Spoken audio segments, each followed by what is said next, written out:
Hello students, good morning all of you.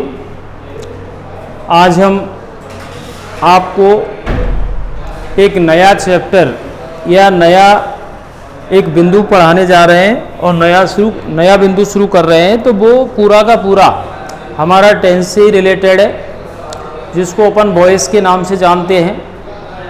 जैसे कि आप अच्छी तरह जानते हो कि कक्षा 6 से लेकर के आप 9th तक वॉइस पढ़ चुके हो, जिसको अपन या तो एक्टिव वॉइस कहते हैं या पैसिव वॉइस कहते हैं। तो इस तरीके से तो एक्चुअली वॉइस होता क्या है?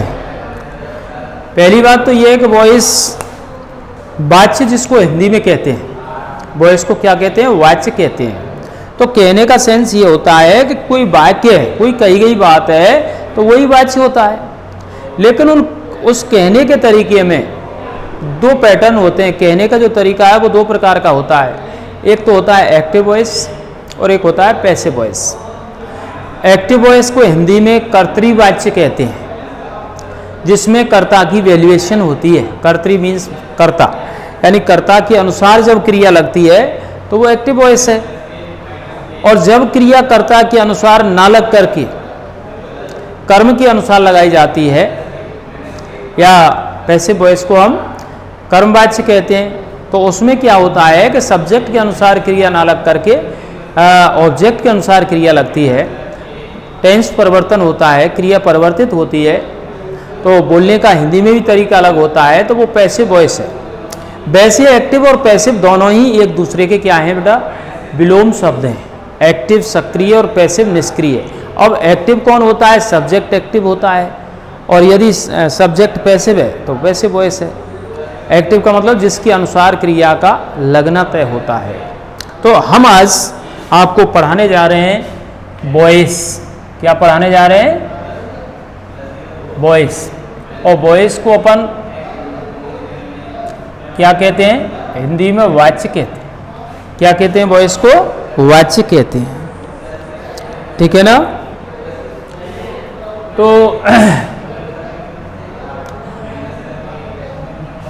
तो सबसे पहली बात यह है कि वॉइस दो प्रकार के होते हैं। सबसे पहली बात क्या है?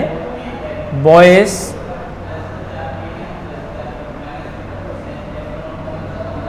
दो प्रकार के होते हैं। नंबर 1 हम लिखेंगे एक्टिव वॉइस, जिसको कहते हैं कर्तृवाच्य।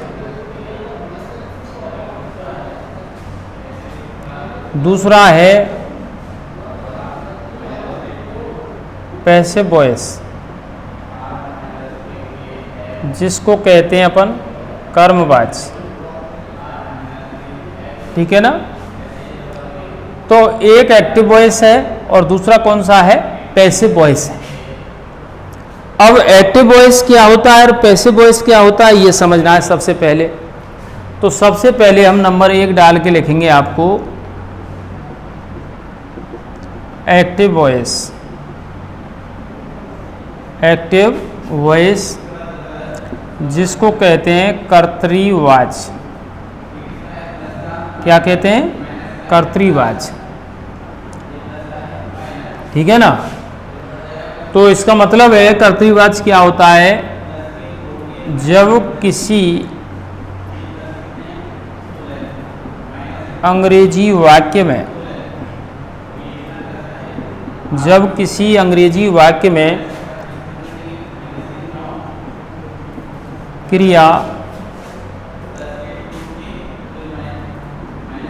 क्रियाकर्ता के अनुसार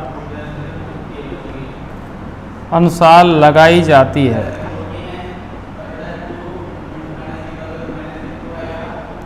जब किसी अंग्रेजी वाक्य में क्रियाकर्ता के अनुसार लगाई जाती है, उसे ही एक्टिव वॉइस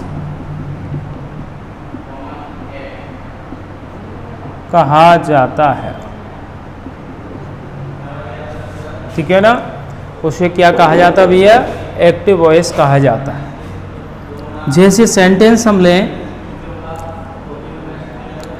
मोहन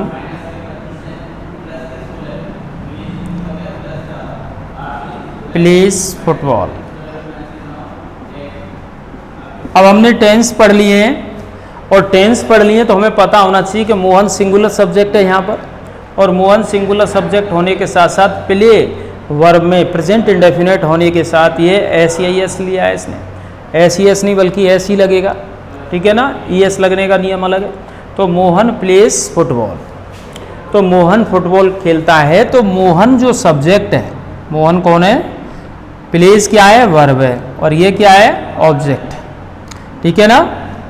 तो सब्जेक्ट वर्ब ऑब्जेक्ट केवल 3 पार्ट सेंटेंस है, इसके केवल 3 ही हिस्से हो सकते हैं अपन अगर इनको करें तो 3 पार्ट सेंटेंस में हमने क्या देखा, सब्जेक्ट है, वर्ब एंड फुटबॉल है। लेकिन जो क्रिया प्रभावित हुई वो सब्जेक्ट से हुई है, इसलिए इसको अपन क्या कहते हैं, एक्टिव वॉइस कहते हैं। क्या कह रहे हैं, एक्टिव वॉइस। उसका रीजन क्या है, कर्ता के अनुसार क्रिया का लगना ही एक्टिव वॉइस होता है, ठीक है ना।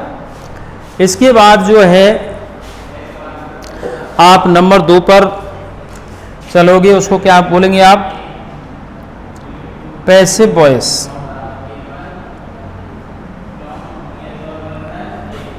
पैसिव वॉइस का मतलब क्या है,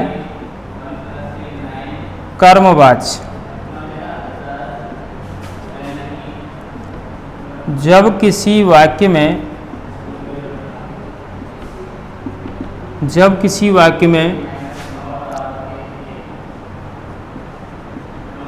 क्रिया कर्ता के अनुसार, जब किसी वाक्य में क्रिया कर्ता के अनुसार ना लगाकर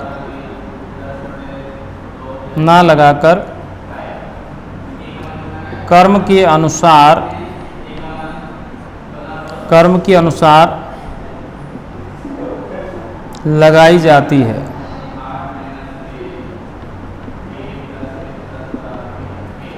है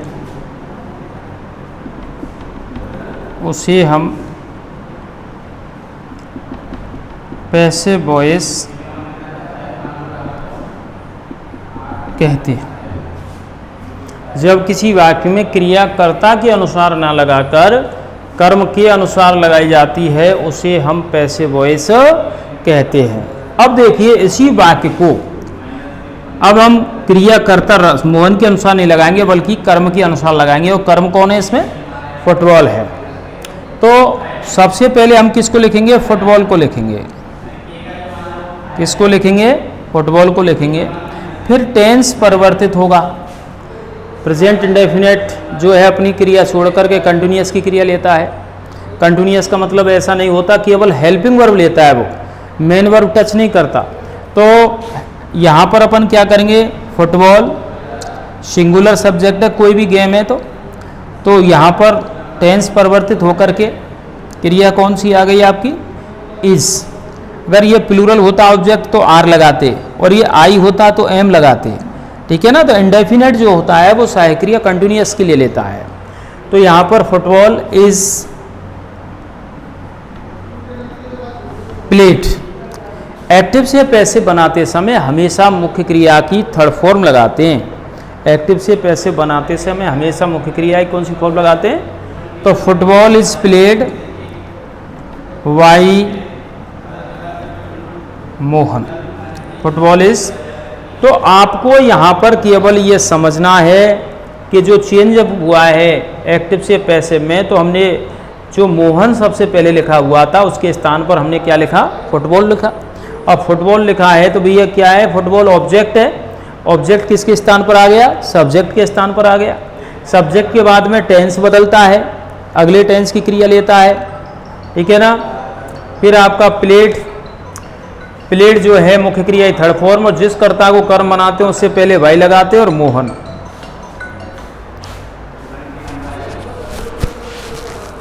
नमस्कार। कौन, हाँ, ए ना ना ना ना थोड़ा सो मैं आवाज ले लो, बात करूँ।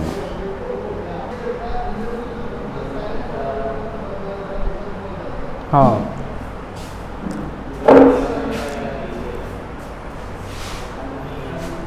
तो यहाँ पर हमने फुटबॉल लिखा। फुटबॉल के बाद में यहाँ पर क्रिया के बाद MB थर्ड फॉर्म और वाई मोहन, जिस कर्ता को कर्म बनाते हैं उससे पहले वाई लगाते हैं। तो ये केवल हमें इतना समझना है कि ये हमारा एक्टिव वॉइस है और ये पैसिव वॉइस में इसका इतना रूपांतरण होता है। और फिर आगे हमें इसके नियम पढ़ने हैं, और नियम क्या पढ़ने हैं? एक्टिव से पैसिव बनाने के नियम। तो देखिए आप,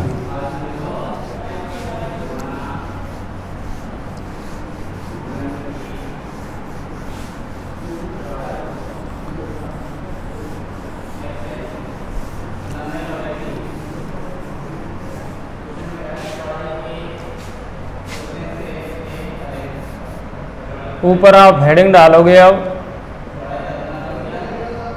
एक्टिव से पैसिव बनाने के नियम, एक्टिव से पैसिव बनाने के नियम।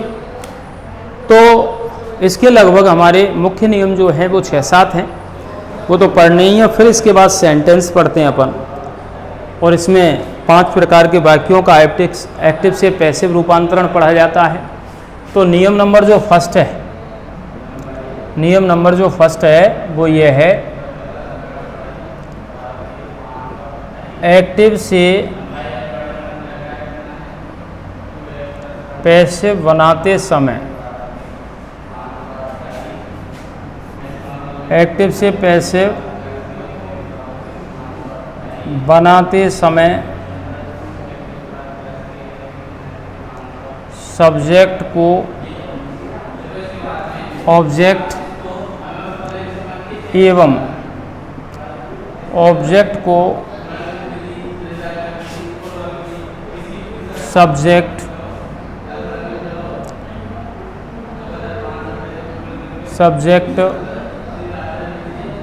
के स्थान पर परिवर्तित करते हैं, लेकिन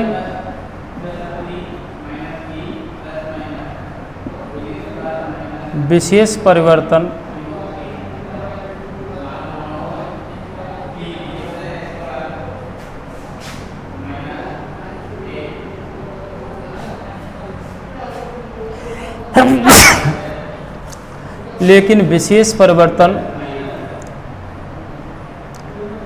सर्वनामिक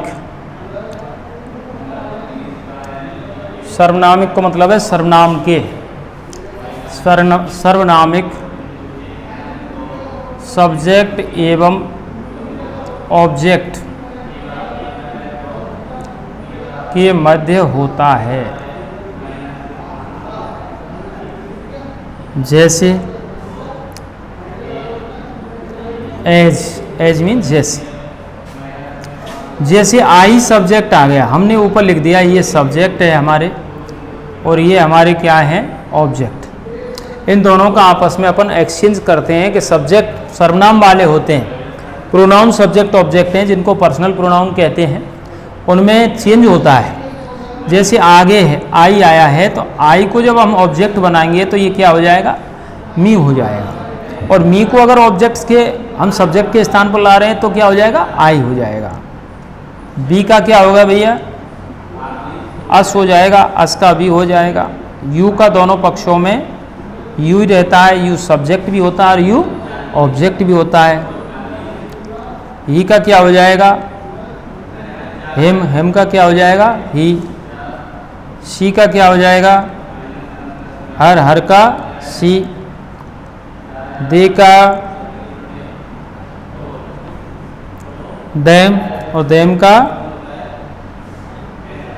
दे। इट का इट ही रहता है, और यदि कोई नियम आ जाता है तो नियम का भी नियम ही रहता है, उसमें आप कोई परिवर्तन नहीं करते हो। तो ये जो पहला नियम है, सबसे पहले हमको समझना है, एक्टिव से पैसिव बनाते समय सब्जेक्ट को ऑब्जेक्ट एवं ऑब्जेक्ट को सब्जेक्ट के स्थान पर परिवर्तित करते हैं, लेकिन विशेष परिवर्तन सर्वनामिक सब्जेक्ट एवं ऑब्जेक्ट के मध्य होता है। लेकिन विशेष परिवर्तन किसके मध्य होता है? सर्वनाम के सब्जेक्ट एवं ऑब्जेक्ट के मध्य। जैसे लिखा हुआ है आपका सेंटेंस है, आई टीच यू डेली, मैं तुमको रोजाना पढ़ाता हूँ। ये सेंटेंस है, और सेंटेंस में आप टेंस समझें, कौन सा टेंस है? प्रेजेंट इंडेफिनिट है, और present indefinite M E first form आती है। एफर्मेटिव सेंटेंस में क्या आती है? एम ई फर्स्ट फॉर्म आती है। तो आई को अपन यू के स्थान पर, यू को हम आई के स्थान पर पहुंचाते हैं। आई को किसके स्थान पर? यू के स्थान पर, और यू को किसके स्थान पर पहुंचाते हैं? आई के स्थान पर। तो यू को हम यहाँ लिखेंगे यू, क्योंकि यू जो सब ऑब्जेक्ट है, पीछे आया है, मुख्य क्रिया से पीछे आता है यू, तो वो ऑब्जेक्ट होता है। मुख्य क्रिया से पहले आता है तो वो सब्जेक्ट होता है। तो यहाँ पर देखिए, आपने यू को लिख दिया, क्योंकि ये सब्जेक्ट ऑब्जेक्ट भी यू होता है, और ऑब्जेक्ट भी यू होता है, और सब्जेक्ट भी यू होता है। टेंस बदलेंगे, इंडेफिनिट की, इंडेफिनिट चेंज होता है, प्रेजेंट कंटिन्यूअस की सहायक क्रिया लेता है। किसकी सहायक क्रिया लेता है?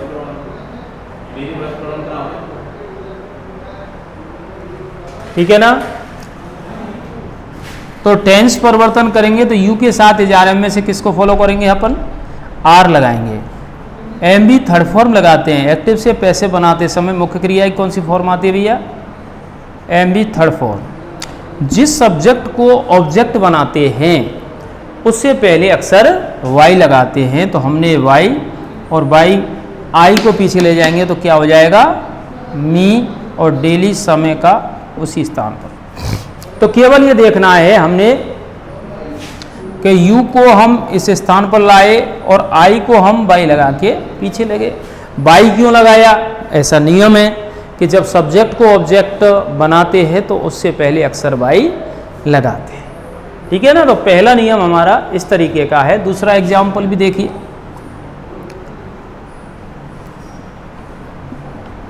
ही सा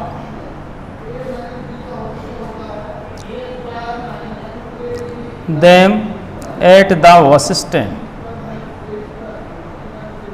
ये सेंटेंस है, he saw them at the bus stand। उसने उनको, यानी he saw them, उसने उनको देखा at the bus stand, bus stand पर। हमें पैसे बनाने के लिए केवल सब्जेक्ट, वर्ब और ऑब्जेक्ट की आवश्यकता होती है। Rest part of the sentence be do not require, यानी हमें ज़रूरत नहीं होती, केवल हम ऑब्जेक्ट तक ही रुक जाते हैं पैसे बनाते समय। तो हमारा ही सब्जेक्ट हुआ, सा वर्ब है, और देम क्या है? ऑब्जेक्ट। और एट द बस स्टैंड ये एडवर्ब ऑफ प्लेस है, पूरा प्लेस को शो कर रहा है। तो अपन क्या करेंगे? देम को अपन चेंज करेंगे तो क्या हो गया? ये दे हो गया। फिर टेंस बदलेंगे, पास्ट इंडेफिनिट टेंस है। भाई कैसे पास्ट इंडेफिनिट? तो हमने पढ़ा है कि एम सेकंड फॉर्म है सी सा सीन, तो सी की सेकंड फॉर्म क्या है? शा। तो टेंस बदला हमने, और इसको जब बदलेंगे तो बाजवर में बदलेगा। तो दे के साथ क्या लगाओगे? वर। और इसकी थर्ड फॉर्म क्या होगी? Seen. They were seen by him at the bus stand. ये है सब। They were seen by him at the bus stand. तो दे को हमने देम को दे में बदल के लाए। वर टेंस परिवर्तन, सी जो है वो अगला नियम आएगा। ये टेंस परिवर्तन, ये सारे नियम हम पहला ही नियम पढ़ रहे हैं। फिर वाई हिम, ही को जो हम ऑब्जेक्ट बनाएंगे तो ही का ऑब्जेक्ट क्या होता है? हिम होता है। इसके बाद में एट द बस स्टैंड, जो प्लेस है उसको प्लेस के स्थान पर ही हम रहने देंगे। इस तरीके से हमारा जो ये है आपका फर्स्ट रूल है वो क्लियर होना चाहिए। सेकंड देखोगे आप,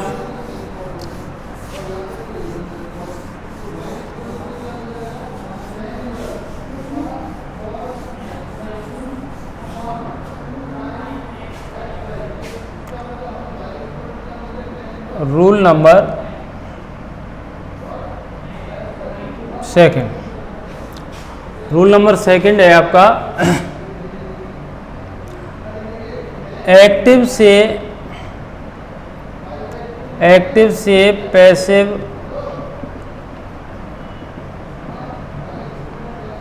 बनाते समय, एक्टिव से पैसिव बनाते समय हमेशा MB थर्ड फॉर्म, हमेशा MB थर्ड फॉर्म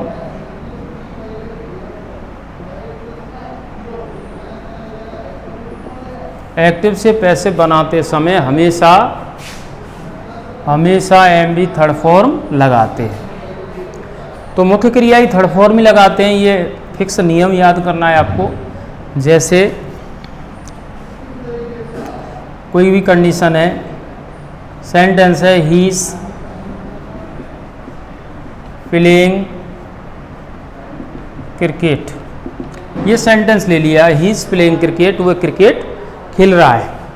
तो ही सब्जेक्ट है, इज हेल्पिंग वर्ब है, प्ले मेन वर्ब है और क्रिकेट ऑब्जेक्ट है। तो हमने क्रिकेट को सब्जेक्ट के स्थान पर लेना है। टेंस बदलेंगे, क्रिकेट इज,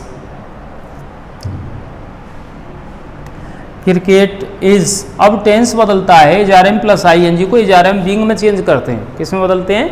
HRM बीइंग में। तो क्रिकेट इज विंग, प्ले की थर्ड फॉर्म क्या हो गई? प्लेट, और वाई हिम। भाई इसको अपन यहाँ लेके आए सब्जेक्ट के स्थान पर, टेंस बदला, इज प्लेइंग को इज विंग प्लेड में, प्ले की थर्ड फॉर्म हो गई प्लेड। तो हर कंडीशन में हमें थर्ड फॉर्म ही लगानी है। तो हमें इस नियम से पढ़ना है कि एक्टिव से पैसिव बनाते समय हमेशा MB थर्ड फॉर्म लगाते हैं। ठीक है, तो प्लेड, फिर बाई हिम। तो इस तरीके से हमें रूल नंबर सेकंड करना है। फिर है आपका rule number third. Rule number third क्या है?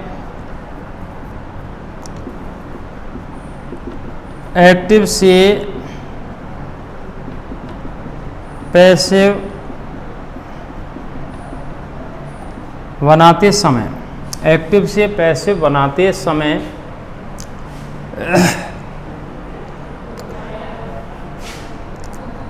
जिस सब्जेक्ट को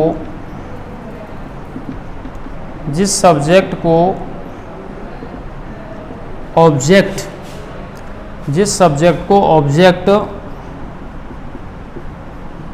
बनाते हैं उससे पहले अक्सर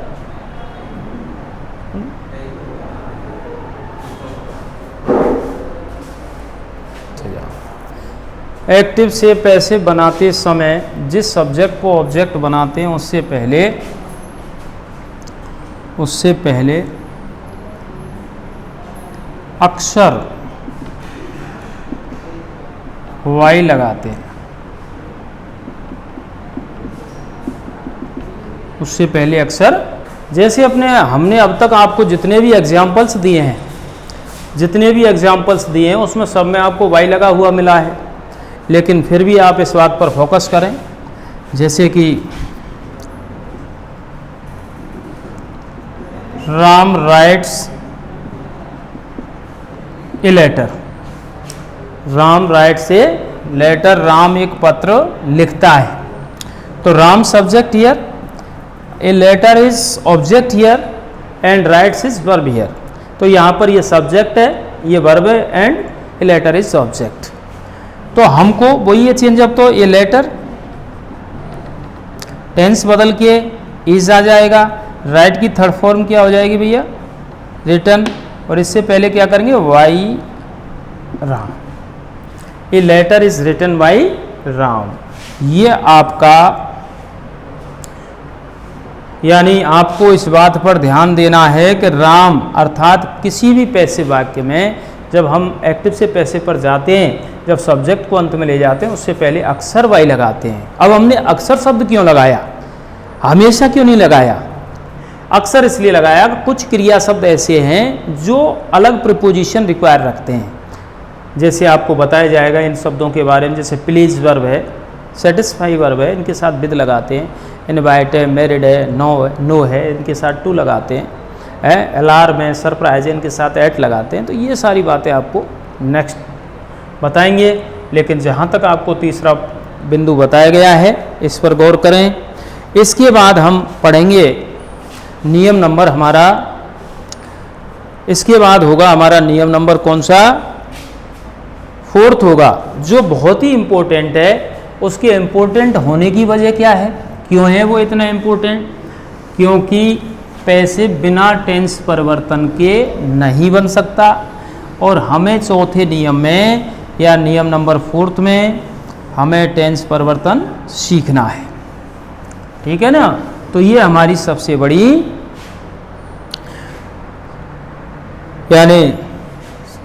यानी सबसे बड़ा हमारा नियम है, और बहुत ध्यान देना है अपन को। तो रूल नंबर 4th, जैसे देखिए, एक्टिव से पैसिव बनाते समय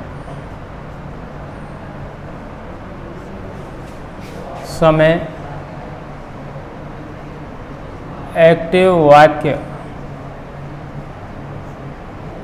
वाक्य में आए हुए टेंस का परिवर्तन किया जाता है।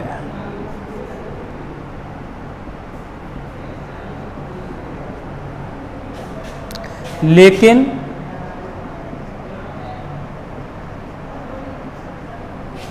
लेकिन 12 में से केवल 8 टेंसेस का ही पैसिव बनाते हैं। लेकिन 12 में से केवल 8 टेंसेस का ही पैसिव बनाते हैं। ठीक है ना? अब 8 टेंसेस कौन कौन से हैं जिनका पैसिव बनाते हैं? तो हम पूरे का एक इंडेक्स के रूप में ध्यान रखना है कि परिवर्तन कैसे होता है और कौन कौन से। तो मैं 8 जो हैं आपके उनको डायरेक्ट लिख देता हूँ। प्रेजेंट इंडेफिनेट का जो चेंज होगा, प्रेजेंट इंडेफिनेट में क्या होता है, एमबी में ACS first form, do and does plus MB first, इसको चेंज करेंगे अपन इज आरएम।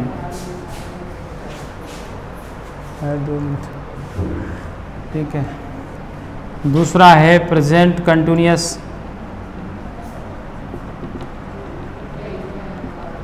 इसको एचआरएम प्लस आईएनजी आता है, इसका चेंज होगा भैया एचआरएम प्लस वीक। ये 8 कॉलम बनेंगे बस। प्रेजेंट परफेक्ट है, इसको has have plus third form में, इसको हैज बीन हैव बीन में चेंज कर देंगे। फिर है आपका चौथा पास्ट इंडेफिनेट है। पास्ट इंडेफिनेट में क्या आता है, एम बी सेकेंड फॉर्म आती है, या did plus first, did plus first को वाज वर्ब में चेंज करेंगे। पांचवा है पास्ट कंटिन्यूअस है। पास्ट कंटिन्यूअस में वाज या वर्ब प्लस आईएनजी है, इसको वाज या वर्ब प्लस बीइंग में बदलेंगे। फिर है आपका छठवां पास्ट परफेक्ट है, past perfect had plus third form, इसको हैड बीन हो जाएगा। क्या हो जाएगा? दो फ्यूचर के रह जाते हैं बस, तो उनको मैं ऊपर लिखे देता हूँ, 7वां और 8वां। 7वां और 8वां कैसे हो जाएगा, इसको सही कर लेना, कहीं उल्टी सारणी बना लें। तो नंबर 7 हो जाएगा फ्यूचर इंडेफिनेट, इसको shall will plus first form, shall या विल प्लस फर्स्ट, इसका हो जाएगा shall be oblique will be. 8वां है फ्यूचर परफेक्ट, कंटिन्यूअस का नहीं बनता। फ्यूचर परफेक्ट, फ्यूचर परफेक्ट को इसमें आती हैं सहायक क्रिया शैल हैव और will have plus M B third plus M B, तो shall have been oblique will have been. ठीक, इनको याद करना भैया है।